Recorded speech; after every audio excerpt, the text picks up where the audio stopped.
प्रणाम। मैं हूं हिमांशु द्विवेदी और स्वागत है आपका हमारी खास पेशकश चर्चा में। चर्चा के तहत आज हम उस विषय पर बात कर रहे हैं जो पूरे देश में चर्चा का विषय हो गया। देश के प्रधानमंत्री नरेंद्र मोदी 15 अगस्त को लाल किले पर पहुंचे थे। लाल किले पर उन्होंने बड़ा लंबा भाषण दिया था, पर उस भाषण में एक वादा किया था। वो वादा किया था दिवाली गिफ्ट का, और वो दिवाली गिफ्ट दिवाली से पहले मिलनी थी, जीएसटी में बड़े बदलाव के रूप में। राजनेता भाषण देते हैं, भाषण में वादे करते हैं, वादे वक्त के साथ में पूरे नहीं होते हैं। इसके संदर्भ में देश अभ्यस्त है। पर इस बार तो कमाल हो गया, प्रधानमंत्री जी ने जो कुछ कहा था 15 अगस्त को, कल बैठक हुई 56वीं जीएसटी की, और उस बैठक में उस वादे के अनुरूप फैसले ले लिए गए। जीएसटी में बड़े स्तर पर बदलाव हुए और बदलाव के अंतर्गत कई सारे सुधार हुए। करों में बड़े स्तर पर कटौती हुई है, जिसके संदर्भ में सामान्य जनधारणा यह बन रही है कि आम आदमी को सीधे स्तर पर लाभ मिलने जा रहा है।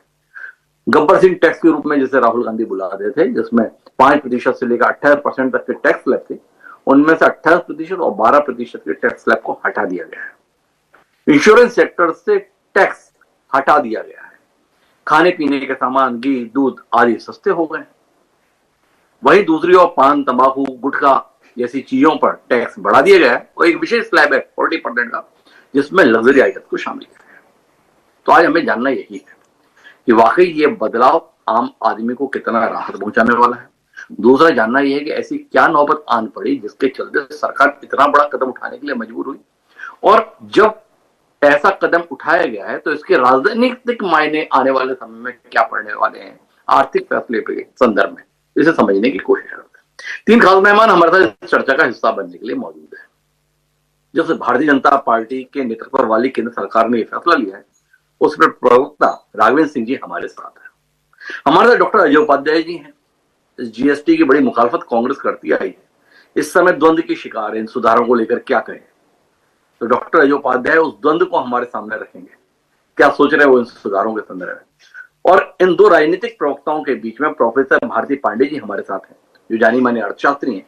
इसके आर्थिक पहलुओं पर हमारे साथ विचार साझा करें। आप तीनों का स्वागत है। चर्चा की शुरुआत राघवेंद्र सिंह जी से ही करते हैं और राघवेंद्र सिंह जी से ही जानने की कोशिश करते हैं। क्या हो गया राघवेंद्र जी, ट्रंप के टैरिफ ने ऐसी मार दी, इसके चलते जीएसटी की मार से हम जनता को बचाने के लिए आप निकल रहे हैं, या आपको अपना गलती इतने साल बाद समझ में आ गई? चिदंबरम जी बोल रहे हैं गलती की थी, चलिए इतनी देर बाद सही सुधारने के लिए आ गए। कुल मिला के है क्या वजह, समझना मुश्किल हो रहा है। क्यों सरकार इस मौके पर इतने बड़े कर सुधार के लिए तैयार हो? राघवेंद्र देखें हिमांशु जी, हम लोग जो है 2017 में हमारी सरकार बनी थी, तब से लेकर हम लोग लगातार हर वर्ष 2 वर्ष में हर क्षेत्र में कोई ना कोई बदलाव करते आए हैं और बेहतर प्रदर्शन करने का प्रयास करते रहे। 2017 में हमारा जो भारतवर्ष था वो 10वीं अर्थव्यवस्था थी। आज की तारीख में 4थी अर्थव्यवस्था, 3री अर्थव्यवस्था की तरफ हम लोग अग्रसर है।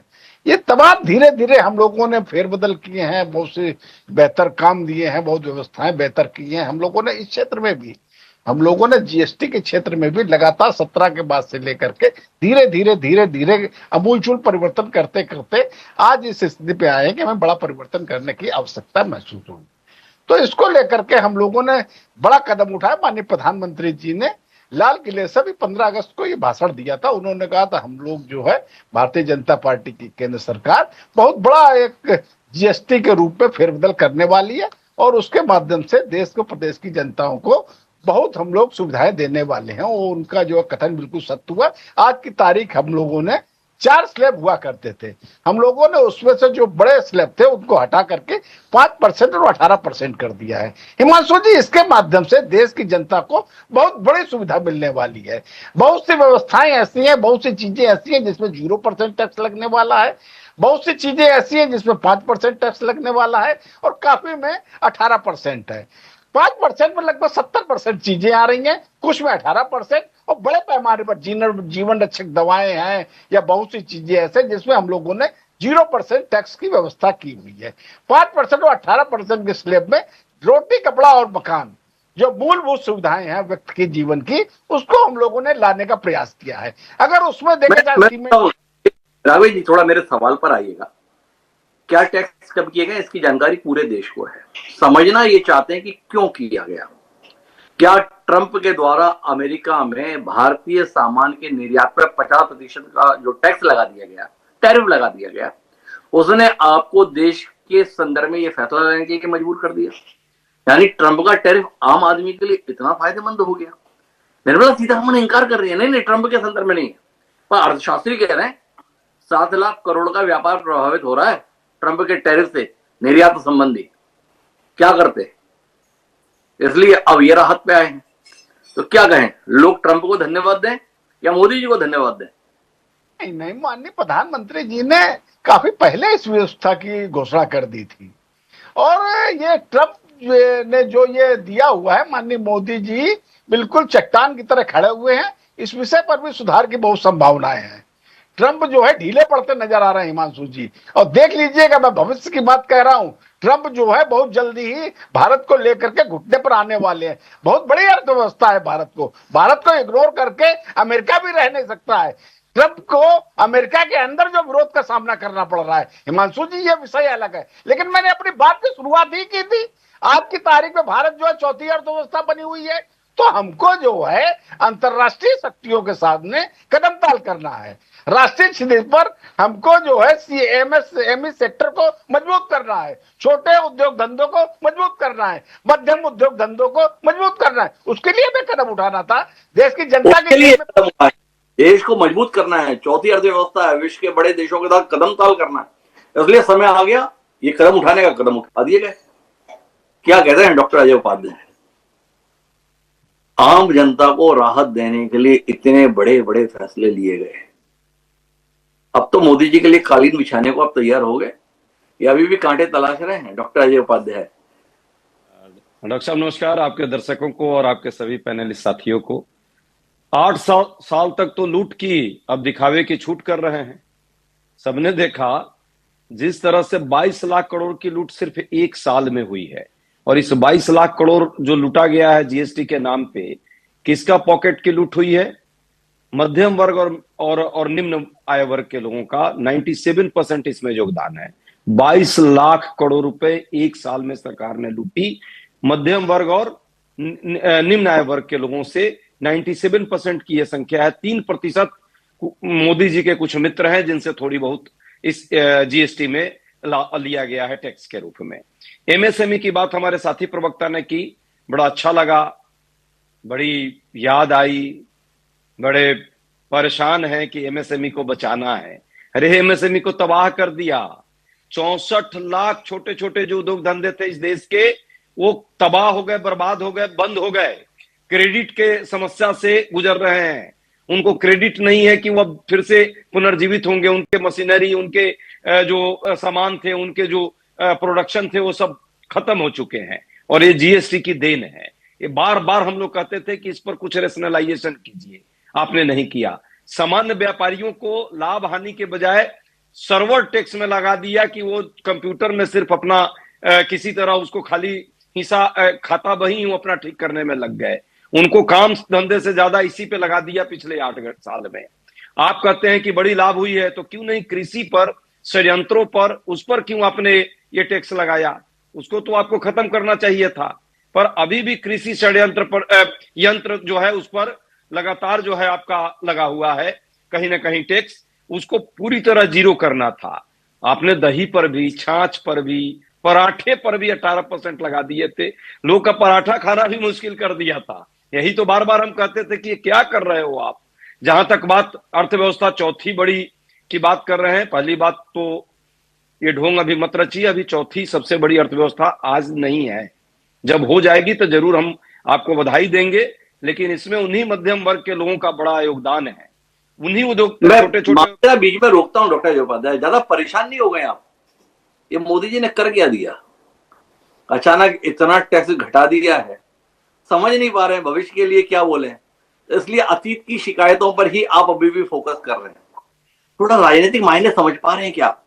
कारण समझ पा रहे हैं क्या? ऐसा कोई जन आंदोलन तो आपने खड़ा नहीं कर दिया था अभी कि मोदी जी या सरकार को विवश होकर टैक्स घटाना पड़ता है, पर टैक्स घटा है, बड़े स्तर पर घटा है। 18% से 5% कई चीजों पर हो गया है। कुछ तो समझ पा रहे होगे डॉक्टर अजय उपाध्याय, आने वाले समय में आपकी राजनीति कहाँ जाएगी? आप तो कह रहे थे लूट रहे हैं, लूट रहे हैं, लूट रहे हैं, अब तो छूट छूट छूट चल रही है। कैसे मुकाबला करोगे? बिहार और बंगाल में कैसे बचोगे? डॉक्टर अजय उपाध्याय, सवाल है ना, कुछ इस पे ध्यान जा रहा है कि बस अपनी अतीत की शिकायतों के पन्ने ही पलट रहे हो तो कि हम क्या क्या बोला करते थे? डॉक्टर साहब, अब आप सही मुद्दे सही कहे तो अब आप राजनीतिक उस उद्देश्य पर आए हैं। मोदी जी को कोई न किसी से लेना देना नहीं है, कोई मध्यम वर्ग से, कोई व्यापारी से, कोई टैक्स का छूट आम आदमी को उससे नहीं है, उन्हें चुनाव से लेना देना था। बिहार का चुनाव आया, इन्हें पता है कि सारी व्यवस्था अंदर अंदर खोखली हो चुकी है। बचत जो है इस देश का सबसे निचले पावदान पर आज है। उपभोक्ता के पास पैसा नहीं है, वो मार्केट नहीं जा रहा है, जिसके कारण जो मैन्युफैक्चरिंग सेक्टर है वो तबाह हो गया है। जब सप्लाई जो है उस ओवर सप्लाई है और डिमांड ही नहीं है। इसी की बात हम लगातार करते रहे, इसके इंपैक्ट भी अभी इतने जल्दी नहीं आने हैं, क्योंकि मोदी जी का हर काम जो होता है सिर्फ सियासत के लिए होता है। हाथी के दांत खाने के और दिखाने के लिए अलग है। आज भी क्या आम उपभोक्ता को इसका वाकई लाभ होगा, ये एक बड़ा प्रश्न है। क्या इसके कारण रोजी रोजगार में वृद्धि होगी, ये एक दूसरा बड़ा प्रश्न है। क्या व्यापारी वर्ग जो तबाह हो चुका, उस कर्ज से डूब चुका है, उसके कर्ज पर कुछ राहत सरकार देने की स्थिति में होगी, तभी तो वो आकर के मार्केट में फिर से प्रोडक्शन प्रोसेस को शुरू करेगा।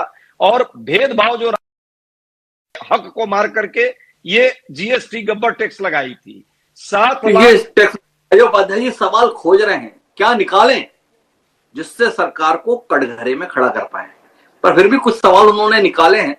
मेरे साथ प्रोफेसर भारती पांडे जी हैं। राघवेंद्र सिंह जी के स्थान पर भारती पांडे जी की सेवाएं लेता हूं। डॉक्टर अजय उपाध्याय वक्त परेशान है, क्या होगा, कैसे होगा, क्यों होगा?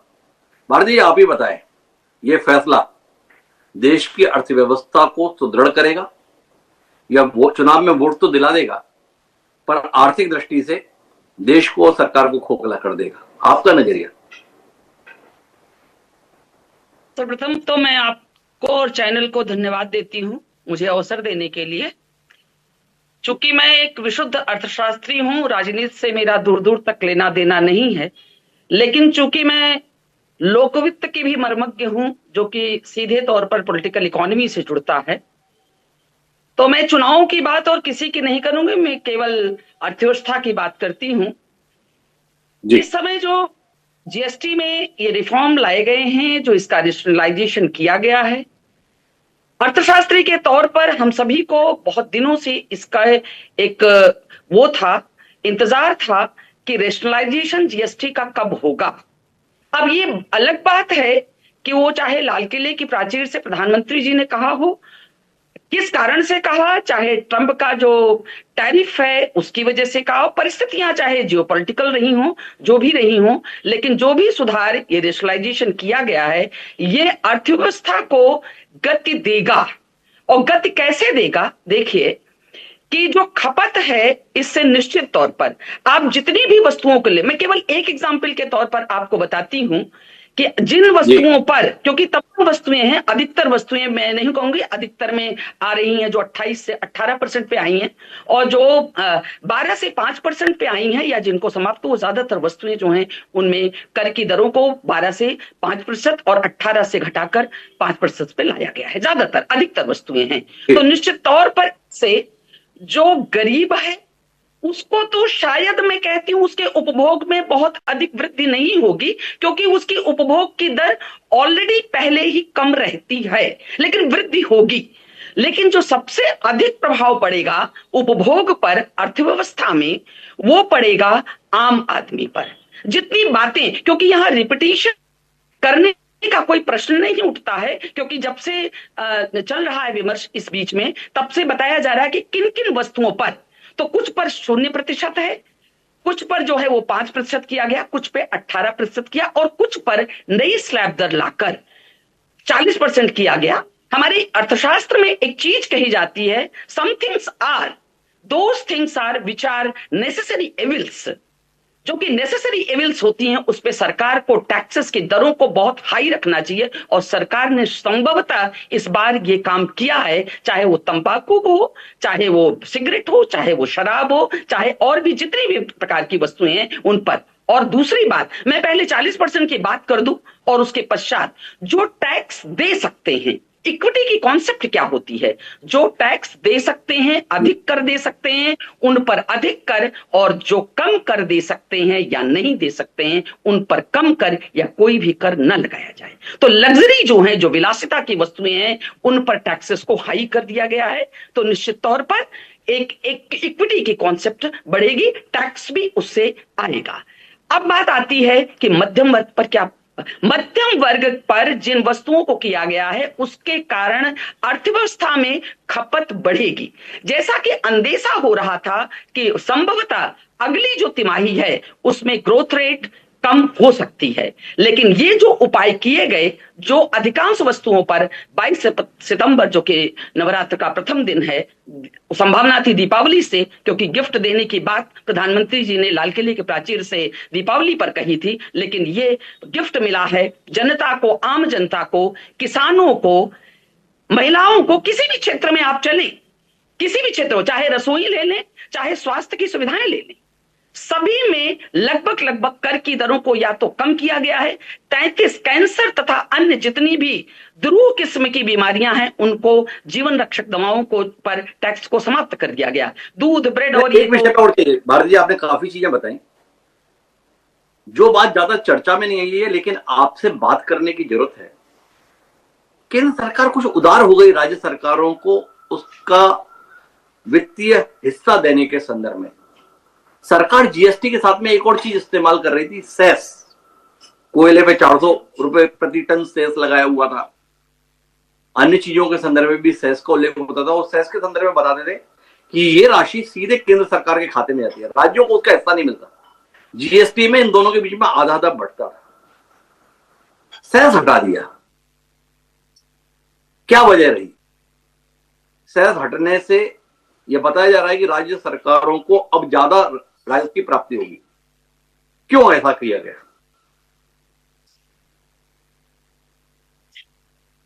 जी भारती जी।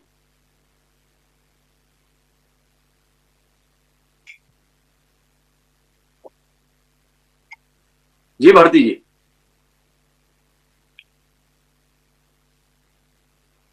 भारती जी तक शायद हमारी आवाज नहीं पहुंच पा रही, लेकिन राघवेंद्र जी हमारे साथ हैं। क्या हुआ राघवेंद्र जी? विरोधी दलों ने ज्यादा परेशान कर दिया क्या आपको, जिसके चलते सरकार को इतना उदारवादी रुख अपनाना पड़ गया? अपना हिस्सा इस हद तक छोड़ दिए कि सेस को भूल गए। बता रहे हैं कि अब जो हिस्सा आना है राज्यों को, तकरीबन 70-71% जाना है जो कर संग्रह होगा। क्या हुआ? बिल्कुल सही कह रहे हैं भाई। हमारे जो माननीय देश के प्रधानमंत्री जी हैं वो सर्व क्षेत्र के विकास की बात करते हैं। उनके मन में कभी भी राज्यों के प्रति पूर्वाग्रह नहीं रहता है, चाहे भारतीय जनता पार्टी की सरकार हो या किसी दल की सरकार हो। ये जो जीएसटी परिषद की जो बैठक हुई है हिमांशु जी, उसमें सभी राज्यों की सरकार के प्रतिनिधि शामिल हुए हैं और ये आम सहमति के माध्यम से ये निर्णय हुआ है। ये लोग चैनलों में बैठ करके विरोध करने लगते हैं। तो जीएसटी परिषद की बैठक में चाहे कांग्रेस का प्रतिनिधि हो, चाहे अन्य राज्यों के प्रतिनिधि हो, चाहे केंद्र के प्रतिनिधि हो, विपक्ष के लोगों का प्रतिनिधि हो, उन्हें सबकी आम सहमति के माध्यम से निर्णय लिया गया है। इन लोगों को समझना चाहिए जो ये निर्णय आम सहमति के माध्यम से है तो इसका तो कम से कम स्वागत कर लेना चाहिए था हमारे अजय जी को। लेकिन अजय जी अंदर खाने में तो समर्थन करते हैं, बाहर आकर के विरोध करने लगते हैं। अरे मान्यवर, आपकी भी 10 साल सरकार रही है, आप लोगों ने वैट के माध्यम से जितनी लूट खसोट मचाई है देश की जनता जानती है। बच्चों की टॉफी पर 21% टैक्स लगा हुआ था। अभी कृषि उपकरणों की बात कर रहे थे, उसमें 20 से 25% टैक्स लगा हुआ था। अरे अजय जी, कम से कम अपने गरिबान में भी आप लोग झांक लेते। हमारे माननीय प्रधानमंत्री जी देश के गरीबों के उत्थान की बात करते रहते हैं। हम लोगों ने सबका साथ, सबका विकास, सबके विश्वास की बात की है। आप लोग घूम फिर के वही 3,000 बताओ, ये आप लोग सब दूसरे को उसके गरीबान में झांकने की सलाह क्यों देते हो?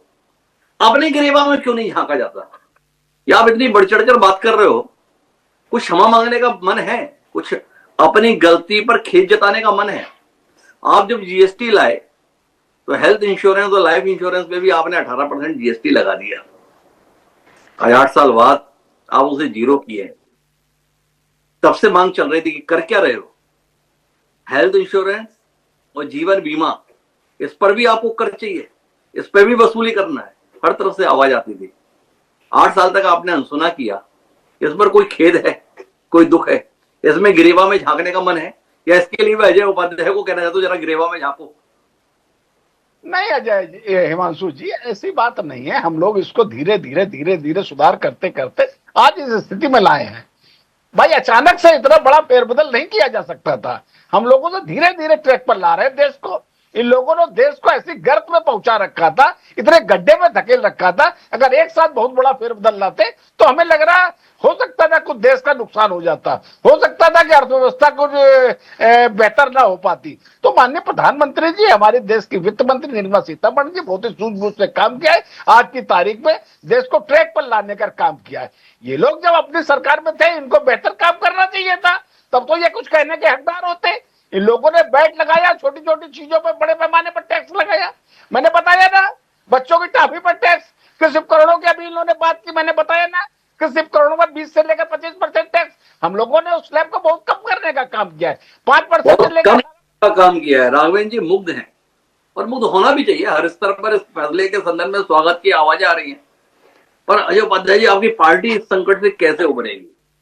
पार्टी के राष्ट्रीय अध्यक्ष हैं खड़गे जी, वो इन सुधारों पर भी आपत्ति जता रहे हैं, शिकायत कर रहे हैं, शिकवे कर रहे हैं। और जो पूर्व वित्त मंत्री रहे हैं चिदम्बरम जी, वो कह रहे हैं चलिए गलतियों को सुधारा, हम सराहना करते हैं। कांग्रेस को समझ में नहीं आ रहा राजे जी, स्वागत करें या विरोध करें? ऐसे महत्वपूर्ण मौके पर भी कांग्रेस इतनी उलझन में क्यों है? देखिए, जनता के हित में सरकार को काम करना चाहिए, इसकी मांग हम 8 साल से करते रहे हैं। अभी भी कुछ विसंगतियां इसमें जरूर हैं, जो और सुधार की इसमें जरूरत है। लेकिन जो भी सुधार सरकार ने किया है, बेशक दबाव में ही सही, पर उसको सुधार करना पड़ा है। जो चीजें हैं उसकी प्रशंसा भी होनी चाहिए। तो हम तो उसमें कहीं नहीं मीन में निकालने वाले लोग हैं। लेकिन एक बात जरूर है, राघवेंद्र जी बड़ी लंबी लंबी बातें कर रहे हैं, औरों के ख्यालात की लेते हैं तलाशी और अपने गिरेबान में झांका नहीं जाता। भाई, आप इतने सालों से किस तरह से लोगों का आप जेब लूट रहे हैं। अभी भी राज्य सरकारों की बात आपने की है, आपकी भी राज्य सरकारें सर्वाधिक हैं और सभी राज्य सरकारों ने लगातार जीएसटी काउंसिल में इन सारे मुद्दों पर, प्रमुख मुद्दों पर विरोध किया। पेट्रोल और डीजल को जीएसटी के दायरे में लाने की बात लगातार हम सब कर रहे हैं। क्यों नहीं ला रहे हैं भाई पेट्रोल और डीजल? अब तो रसा से भी तेल आपने मंगाया इतने सालों में। अभी 25% देश पर जुर्माना भी आपने ठुकवा दिया। और वो रसा के तेल का क्या हुआ? तेल का खेल। उन न्यारा और रिलायंस जो आपके प्रधानमंत्री जी के जो मित्र हैं, उनको 45% उस तेल का खेल यूरोपियन यूनियन में भेज करके और कमा रहे हैं। 6 महीने में $16 बिलियन अमेरिकी डॉलर कमाया है इन दो मित्रों ने मोदी जी के। आम जनता को टैक्स पेट्रोल और डीजल पर कितने पाई का, रुपया छोड़िए, 2-4 पैसे पाई की बात कर रहा हूं। पैसे की भी कोई मुरावत की गई होगी तो आप भी बता दीजिए। आप जाते होंगे पेट्रोल पंप पर, तो हो सकता है आपको कुछ सस्ता मिल जाए। हिमांशु जी को और मुझे और पांडे जी को तो नहीं मिल रहा है सस्ता 1 रुपए भी, और कह रहे हैं कि भाई तेल सस्ता हम रसा से ले रहे हैं और देश हित में ले रहे हैं। मित्र के हित में भाई बाकी सब कर दियो, तेल के संदर्भ में भी ऐसा ही फैसला ले लो। अजय उपाध्याय जी का, हिमांशु जी का, भारती जी का कुछ भला हो जाए। अजय, धन्यवाद आपका इतनी संवेदना के लिए। पर मैं आखिरी बातचीत के लिए प्रोफेसर भारती पांडे जी के पास फिर आता हूं। और भारती जी, मेरा सवाल अनुत्तरित रह गया था। सेस को खत्म करके केंद्र सरकार ने अपने ही राजस्व में कटौती का फैसला क्यों लिया है? अतीत में तो सेस का पूरा पैसा केंद्र सरकार के पास जाता था, उसमें राज्य का कोई हिस्सा नहीं होता था। पर ऐसा हुआ है इस बार। इसका क्या इंपैक्ट है और इसकी क्या जरूरत आन पड़ी है? नहीं, जब बड़े हित करने होते हैं, आम हैं कि जो सेस होता है उसका पूरा हिस्सा, संपूर्ण हिस्सा जो है वो केंद्र सरकार को जाता है, राज्यों को नहीं जाता है। तो अपने ही हिस्से में कटौती की है, उसकी भरपाई देखते हैं आने वाले समय में, क्योंकि अभी तो इसका डायनेमिक्स काफी आगे चलकर पता चलेगा कि कैसे इसकी भरपाई होगी। सबसे बड़ी बात है कि राजकोषीय घाटे पर क्या असर पड़ेगा, फिस्कल डेफिसिट पे क्या असर पड़ने वाला है, तो वो तो अभी आने वाले समय में देखा जाएगा। लेकिन कभी कभी होता है कि सरकार जो है वो कुछ इस तरह के फैसले लेती है, क्योंकि ग्रोथ मोमेंटम इकोनॉमी को देना ही होगा, और ग्रोथ मोमेंटम अगर इकोनॉमी को होगा तो जो लॉस होगा उसकी भी भरपाई आने वाले समय में होगी। क्योंकि जो कटौती की गई, जानना यह है, सरकार ने 2 बड़े फैसले लिए। एक, जब बजट आया था उस समय पे कर के संदर्भ में, आयकर के संदर्भ में बड़ा फैसला था। 12 लाख तक की कर को कर मुक्त किया गया था, ये भी एक बड़ा फैसला था। और अब जीएसटी में भी इतने बड़े स्तर पे कर कटौती की गई। क्या देश की सरकार के पास पैसा बहुत ज्यादा हो गया है? क्या उसे और पैसे की जरूरत नहीं है, इसलिए उसने कहा कि अब हमें इतने कर की जरूरत नहीं है? या कोई और रास्ता निकाला जा रहा है कर वसूली का? बताई छूट जा रही है पर वसूली किसी और तरीके से करने की तैयारी की जा रही है। बस इस पर और आपकी एक टिप्पणी मिल जाए। नहीं, वसूली और किसी तरह से करने की, मैंने बोला ना कि जब ग्रोथ मोमेंटम होता है तो ये जितने इस प्रकार के घाटे होते हैं वो सभी के सभी जो हैं वो पूरे होंगे आने वाले समय में। क्योंकि ग्रोथ मोमेंटम से आप ये समझिए कि जब डिमांड इंक्रीज करती है तो उससे निश्चित तौर पर अर्थव्यवस्था में मांग में जब मांग बढ़ेगी और जब मांग बढ़ेगी तो रोजगार बढ़ेगा और रोजगार बढ़ेगा तो पुनः एक मल्टीप्लायर इफेक्ट इकोनॉमी में काम करता है, पुनः जो है रोज आय बढ़ेगी और उससे मांग में वृद्धि होती है। और जब ऐसी चीजें होंगी तो डिमांड जब बूस्टअप करेगी तो सरकार को एक मैं आपको बताऊं कि इकोनॉमिक्स का एक नियम है टैक्स पॉलिसी का कि टैक्स रेट जब कम होता है, टैक्स रेट जब कम होता है तो उससे बेस बढ़ता है, अर्थात सरकार का जो रेवेन्यू है या सरकार का जो खजाना है उसमें अपने आप पैसा। ये तो चलैया कमेटी रिपोर्ट भी बहुत जमाने पहले जब टैक्स रिफॉर्म के बारे में उसने चलैया कमेटी रिपोर्ट आई उसने भी कहा, तो टैक्स बेस को कम करते हुए सरकार जो टैक्स रेट को कम करते हुए सरकार अपने बेस को बढ़ा रही है और रेवेन्यू लॉस नहीं होगा, ये निश्चित है आने वाले समय में। ये निश्चित है। तो कुल मिलाकर अगर हम इस कर सुधार के संदर्भ में बात करें जो जीएसटी के संदर्भ में कहा जा रहा है, ये सबके लिए लाभप्रद होने की उम्मीद कर सकते हैं। आम आदमी को राहत है और सरकार को भविष्य के लिए बेहतर संभावनाएं दिख रही है। देश में अगर मांग बढ़ेगी तो मांग के साथ साथ आपूर्ति की जरूरतें भी बढ़ेंगी और तय बात है कि इससे व्यापारी को भी फायदा है और उपभोक्ता को भी फायदा है। और दोनों अगर फायदे में रहेंगे तो कैसे हम मान लें कि सरकार फायदे में नहीं रहेगी? पर जानना यह है कि अगर अर्थशास्त्र का इतना सरल नियम था तो इस नियम को क्रियान्वित करने में 8 साल का इंतजार क्यों किया गया? ये सवाल जहन में रहता है। आने वाले समय में शायद इसका उत्तर मिले। लेकिन कर सुधारों के लिए बधाई राघवेंद्र जी आपको और शुभकामनाएं अजय जी आपको भी। आपकी मेहनत रंग लाई, ये मान लीजिए। इसी आधार पर कम से कम बधाई दे लीजिए। और भारती जी आपका बहुत बहुत धन्यवाद हमारे साथ इस महत्वपूर्ण मौके पर जुड़ने के लिए। तो आज के इस कार्यक्रम में इतना ही। दीजिए मुझे इजाजत, कल फिर मिलते हैं नए विषय के साथ।